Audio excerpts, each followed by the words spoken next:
Hi guys, welcome back to my channel. In today's video I'm going to be showing you how to make egusi soup using the frying method. You can as well use this procedure I'm about to show you to prepare egusi soup for a party. So if you're interested, keep watching.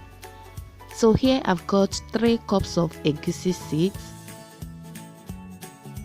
and I've got some goat meat. I've cleaned and washed the goat meat. You can use any meat of your choice, it doesn't have to be goat meat.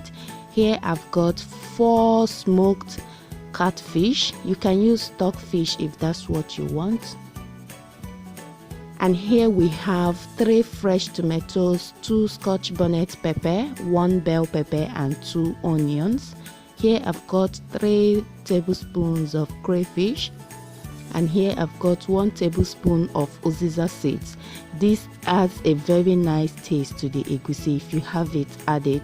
I've got some seasoning cubes and some meat seasoning, some salt, palm oil, and I will be using onugbu for my vegetable. If you want, you can use spinach, but for a party egusi soup you need onugbu, that's bitter leaf. So we are going to add the washed meat into a pot and add 1 sliced onion. I sliced 1 onion out of the 2 I showed you earlier. Now I'm adding the meat seasoning,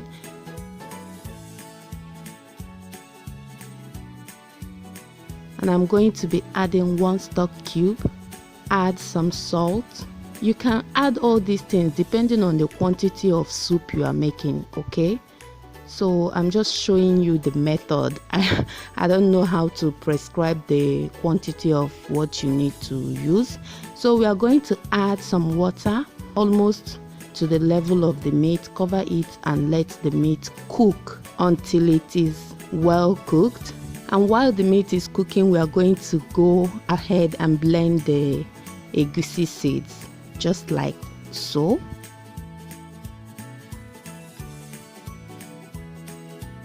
So after blending it, this is what it should look like. Very smooth. It should be very smooth, okay? Now we are going to use the same blender to blend the crayfish and the uziza seeds. Make sure you blend it till it is smooth as well.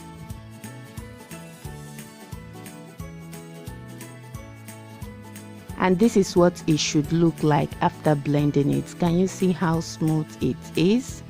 Alright, so this is the fish. I'm going to add some hot water over the fish. Just pour some hot water over the fish and let it sit there. We are coming back for it, okay? So now I'm going to blend my peppers, onion and tomatoes. I'm just cutting it into smaller pieces. That way it will be easier for my blender. So I don't like to use the what is it called, that thing inside the fresh tomatoes. I like to take it out. I just need the flesh, okay? If you want, you can blend everything, but I just don't want it for this soup.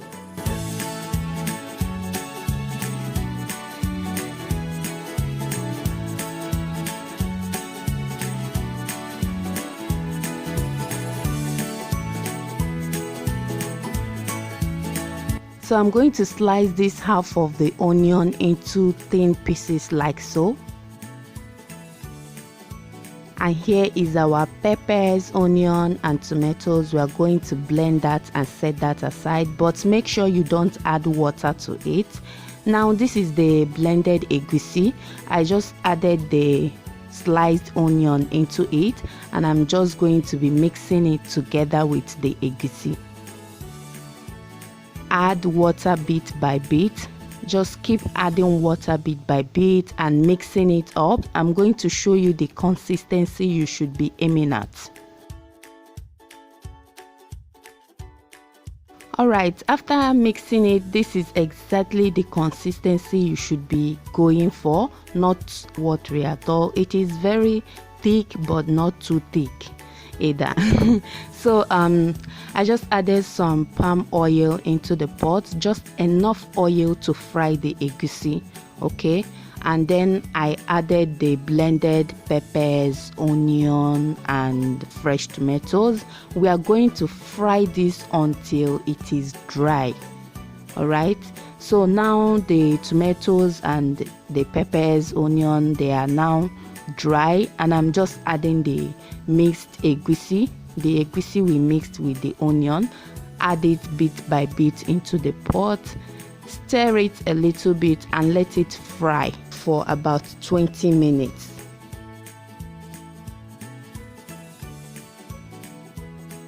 So while that is frying, we are going to clean our fish. While you are on this, please don't forget the pot on fire. Make sure you keep stirring the egusi, keep an eye on it. If not, it will burn, because egusi burns so easily and very fast, so make sure you keep an eye on it.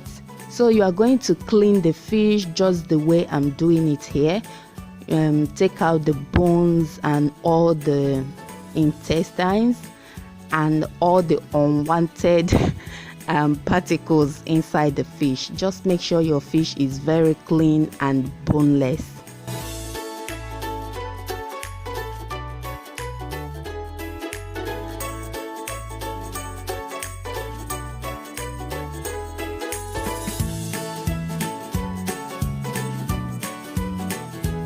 So this is what we are going to be throwing away: the bones, the stick and the intestines from the fish. All right, back to the pot. I'm still stirring and frying. As you can see now, the egusi has sucked up all the oil, and that is a good sign that the egusi has fried really well. Can you see how separate they are now? It is no more liquidy, just like when I added it earlier. So once you see that your egusi has developed crumbles like this, then you know that it is properly fried. So after frying the egusi, I added the meat along with the stock. Now I'm going to add the onugbu. If you are using spinach, do not add it at this point. I'm adding the onugbu because I want it to cook. I'm using dried onugbu. I soaked it in water for some hours and washed it properly. If you have a very bitter onugbu, then you might want to cook it before you add it into the pot. Just cook it separately for about 5 to 10 minutes. Wash it properly to get rid of the bitterness.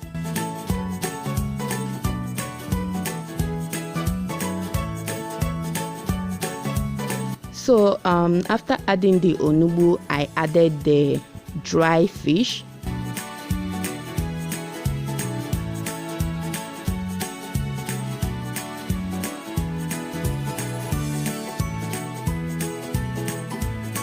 Add the blended crayfish and the uziza seeds. Mix everything together.